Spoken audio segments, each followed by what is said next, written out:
नमस्कार दोस्तों, स्वागत है आपका संध्या हिंदी एंड इंग्लिश क्लासेस पर।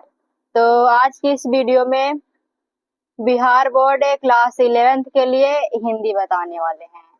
ठीक है, हिंदी का चैप्टर जो है पहला है पूस की रात, जिसके लेखक हैं प्रेमचंद। इस चैप्टर का वीडियो ऑब्जेक्टिव प्रश्न बताने वाले हैं। ठीक है, तो इस वीडियो को आप लोग सभी शुरू से लेकर अंत तक जरूर देखिएगा।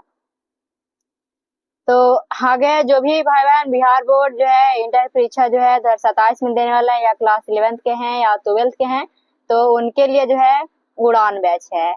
और इस जो कोर्स का जो फीस है मात्र 199 रुपया है, जिसमें आप लोग को daily live class, video class, PDF notes, guest test, model paper, PIQ प्रश्न सभी आप लोग को दिया जाएगा 199 रुपया में। इसके लिए जो है आप लोग को जो है व्हाट्सएप नंबर 7488406349 इस नंबर पर मैसेज करना होगा। तो चलिए आगे बढ़ते हैं। क्लास 11th का हिंदी है बिहार बोर्ड 2027 एग्जाम के लिए। तो ठीक है, पहला जो चैप्टर है गद्यखंड का पूस की रात, जिसके लेखक हैं प्रेमचंद। तो चलिए पहला नंबर प्रश्न की ओर चलते हैं। पहला नंबर प्रश्न है कि निम्नलिखित पत्रिकाओं में से किस पत्रिका का संपादन प्रेमचंद जी ने किया था? तो ऑप्शन ए में है हंस, ऑप्शन बी में सारिका, ऑप्शन सी में है धर्मयुग और ऑप्शन डी में है साप्ताहिक हिंदुस्तान। तो इसका राइट आंसर जो है पहला नंबर प्रश्न का ए ऑप्शन हो जाएगा। हंस का क्या था, किसका? तो हंस। ए बिल्कुल ही जो है पहला का सही आंसर है। अगला है प्रश्न नंबर दूसरा प्रश्न है कि प्रेमचंद जी द्वारा लिखित जो है मानसरोवर रचना कितने खंडों में प्रकाशित है? तो ऑप्शन ए में है 10 खंड, ऑप्शन बी में 8 खंड, ऑप्शन सी में 6 खंड और ऑप्शन डी में है 9 खंड। तो दूसरा नंबर प्रश्न का जो राइट आंसर हो जाएगा बी ऑप्शन हो जाएगा।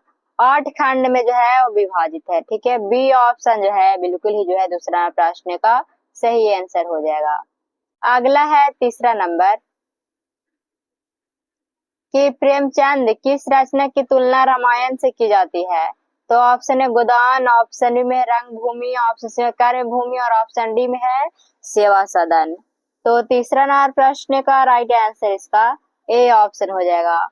गोदान का करते हैं, किसका? तो गोदान का। ए जो है बिल्कुल सही आंसर हो जाएगा। अगला है चौथा नंबर कि प्रेमचंद कि किस युग के जो है रचनाकार हैं? ऑप्शन ए में है आदिकाल, ऑप्शन बी में है भारतेंदु काल, ऑप्शन सी में है द्विवेदी काल और ऑप्शन डी में है छायावादी काल या अदिति काल। तो बताइए इसका राइट आंसर है क्या हो जाएगा? तो ए ऑप्शन हो जाएगा। क्या हो जाएगा? तो आदिकाल के जो है रचनाकार हैं। ए ऑप्शन चौथा का सही आंसर हो जाएगा। अगला है पांचवा नंबर कि प्रेमचंद की रचना है। ऑप्शन पूस की रात, ऑप्शन बी में है सूर्य, ऑप्शन बी में है चल चित्र और ऑप्शन डी में है सिक्का बदल गया। तो पांचवा का राइट आंसर इसका जो है ये हो जाएगा पूस की रात हो जाएगा। क्या हो जाएगा? तो ऑप्शन ए जो है प्रेमचंद की रचना पूस की रात है। ए जो है बिल्कुल सही आंसर है। अगला नंबर प्रश्न है छठा नंबर कि प्रेमचंद का मूल नाम क्या था? तो ऑप्शन है गणपत राय, ऑप्शन में धनपत राय, ऑप्शन सी में है श्रीपत राय और ऑप्शन डी में है नवाब राय। तो छठा नंबर प्रश्न का राइट आंसर जो है बी ऑप्शन हो जाएगा, धनपत राय हो जाएगा। ठीक है, बी आंसर जो है वो बिल्कुल ही सही आंसर है। अगला है सातवां नंबर कि प्रेम कह रहा है कि प्रेमचंद जी प्रारंभ में किस भाषा में लिखते थे? ऑप्शन ए में है हिंदी, ऑप्शन उर्दू, ऑप्शन में पंजाबी और ऑप्शन डी में है अंग्रेजी। तो सातवां का राइट आंसर इसका जो है बी ऑप्शन हो जाएगा, उर्दू भाषा में लिखते थे। बी जो है सातवां का सही आंसर हो जाएगा। अगला है आठवां नंबर कि हल्कू के कुत्ते का नाम क्या था? ऑप्शन है जबरा, ऑप्शन बी में गबरा, ऑप्शन सी में जैकी और ऑप्शन डी में है रॉकी। तो हल्कू के कुत्ते का नाम क्या था? तो जबरा नाम था। आठवां का ए ऑप्शन जो है बिल्कुल ही सही आंसर हो जाएगा। अगला है नौवां नंबर प्रेमचंद की रचना की भावभूमि क्या है? ऑप्शन ए में है अर्थात परक, ऑप्शन में आदर्श परक, ऑप्शन सी में है कल्पना युक्त और ऑप्शन डी में है अति अर्थार्थ परक। तो नौवां प्रश्न का राइट आंसर जो है ए ऑप्शन हो जाएगा, अर्थार्थ परक हो जाएगा। ए जो है नौवां प्रश्न का ए बिल्कुल ही सही आंसर है। अगला है प्रश्न नंबर 10वां। 10वां प्रश्न है कि प्रेमचंद की तुलना विश्व के किस महान रचनाकार से की जाती है? तो option A Tolstoy, option B में है गोर्गी गोर्की और ऑप्शन सी में है शेक्सपियर और ऑप्शन जो है डी में है मिल्टन। तो इसका राइट आंसर जो है 10वां प्रश्न का बी ऑप्शन हो जाएगा। गार्की से करते हैं, किससे करते हैं? तो गार्की से जो है तुलना करते हैं। बी जो है बिल्कुल ही जो है 10वां का सही आंसर हो जाएगा। अगला प्रश्न है 11 नंबर। प्रेमचंद की कहानियों की पृष्ठभूमि क्या है? ऑप्शन ए में है शहरी परिवेश, ऑप्शन बी में है ग्रामीण परिवेश, ऑप्शन सी में है रोमानी परिवेश और ऑप्शन डी में है काल्पनिक परिवेश।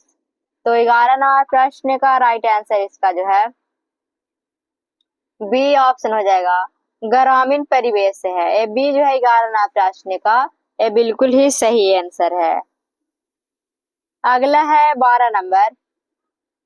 प्रेमचंद का जन्म कब हुआ था? ऑप्शन ए में 1880 ईस्वी में, ऑप्शन में 1881 ईस्वी में, ऑप्शन सी में 1885 ईस्वी और ऑप्शन डी में 1889 ईस्वी में। तो 12वां प्रश्न का राइट आंसर जो है ए ऑप्शन हो जाएगा, 1880 ईस्वी में हुआ था। ये जो है बिल्कुल ही सही आंसर है। अगला है 13 नंबर। प्रेमचंद के पिता का नाम क्या था? तो ऑप्शन में सहना, ऑप्शन बी में है राम नरेश, ऑप्शन सी में है अजय राय और ऑप्शन डी में है सिद्धार्थ थे। तो बिल्कुल जो है 13वां प्रश्न का जो राइट आंसर हो जाएगा सी ऑप्शन हो जाएगा, अजय राय नाम था। ये सी जो है ऑप्शन 13 का सही है। अगला है 14 नंबर। प्रेमचंद की माता का नाम क्या था? Option A Madhuri, option B Munni, option C में नंदी देवी और ऑप्शन डी में है नंदिनी। तो 14वां प्रश्न का राइट आंसर सी हो जाएगा, आनंदी देवी नाम था माता का नाम। ए सी जो है 14वां प्रश्न का ये बिल्कुल ही सही आंसर है।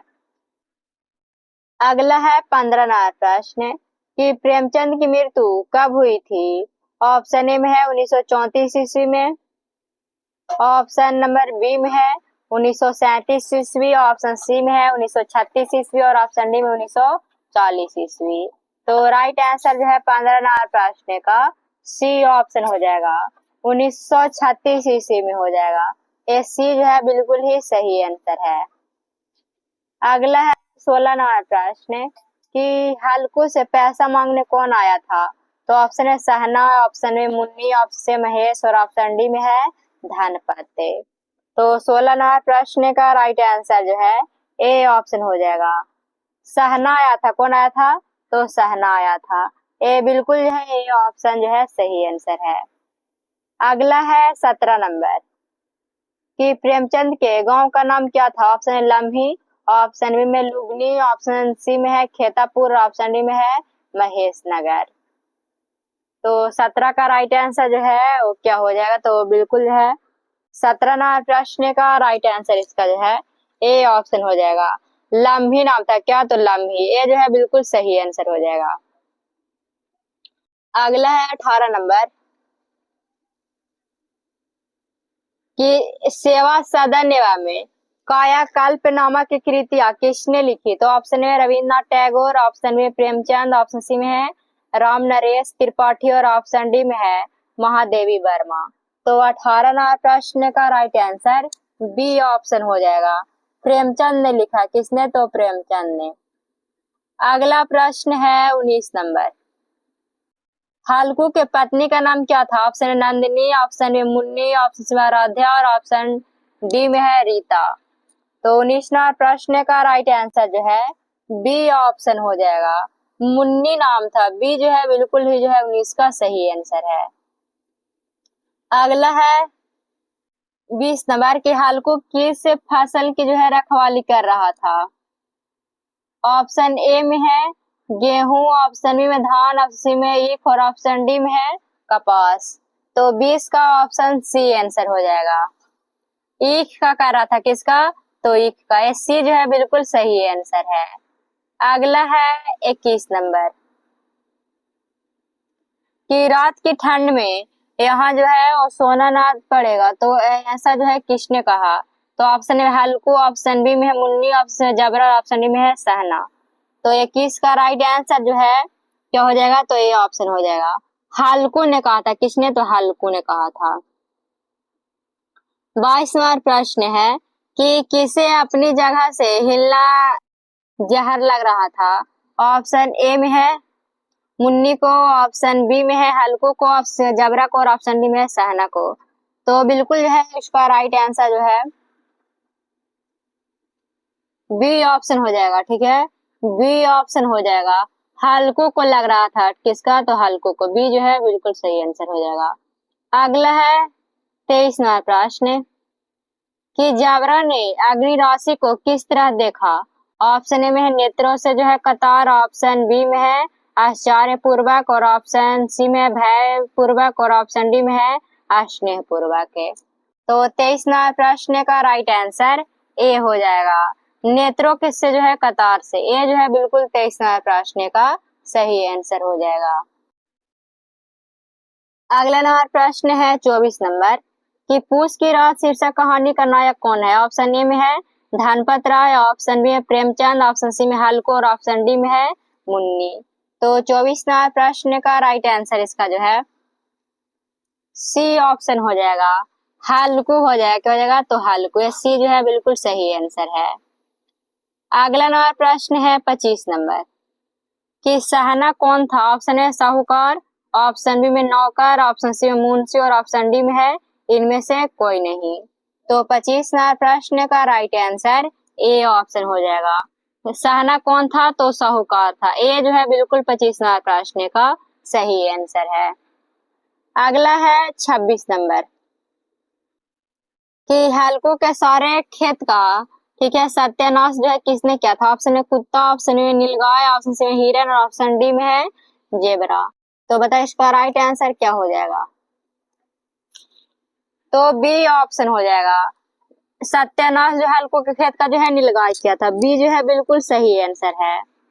अगला प्रश्न है 27 नंबर कि हल्को खेत की रखवाली करते समय किस चीज से अपना जो है बहलवाता है? तो ऑप्शन है गांजा पीकर, ऑप्शन बी में खैनी खाकर, ऑप्शन सी में नाच देकर, ऑप्शन डी में है गीत गाकर। तो 27, ठीक है, 27 का जो है ये ऑप्शन हो जाएगा। गांजा पीकर अपने मन को जो है बहलाता है। ये जो है बिल्कुल ही जो है 27 का सही आंसर है। 28वां प्रश्न है कि अंधकार में निर्दय पवन किन्हें जो है वो कुचलता हुआ बह रहा था? ऑप्शन ए में धरती को, ऑप्शन ए पत्तियों को, ऑप्शन सी फसल को और ऑप्शन डी में है हल्कों को। तो 28 का जो है बी ऑप्शन सही हो जाएगा। पत्तियों को कुचलता हुआ बह रहा था। बी ऑप्शन जो है सही आंसर हो जाएगा।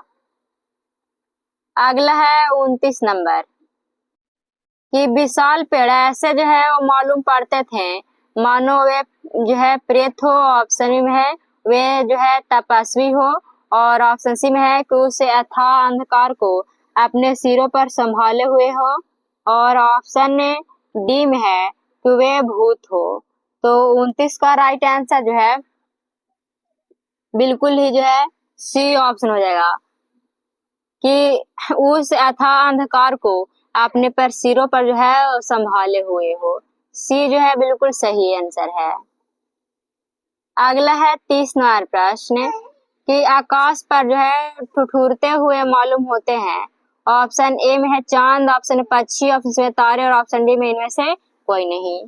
तो 30 का राइट आंसर जो है सी हो जाएगा। ठिठुरते हुए कौन मालूम होते हैं? तो तारे होते हैं। सी जो है 30वां प्रश्न का सही आंसर हो जाएगा। तो आज के इस वीडियो में आप लोग का जो है 30 प्रश्न बताए हैं। तो आप लोग सभी ये सही प्रश्न जो है VVI है।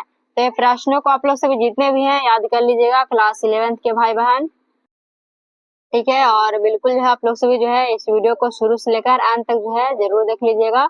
ये आप लोग के प्रश्न जो बताए हैं सही प्रश्न जो है महत्वपूर्ण है, ठीक है। तो आज तक बस इतना ही। तब तक के लिए धन्यवाद। मिलते हैं अगली क्लासेस में। अगर हमारी वीडियो पसंद आई हो तो लाइक है, इस चैनल पर नए हो तो सब्सक्राइब अपने दोस्तों में जरूर शेयर कीजिएगा। धन्यवाद।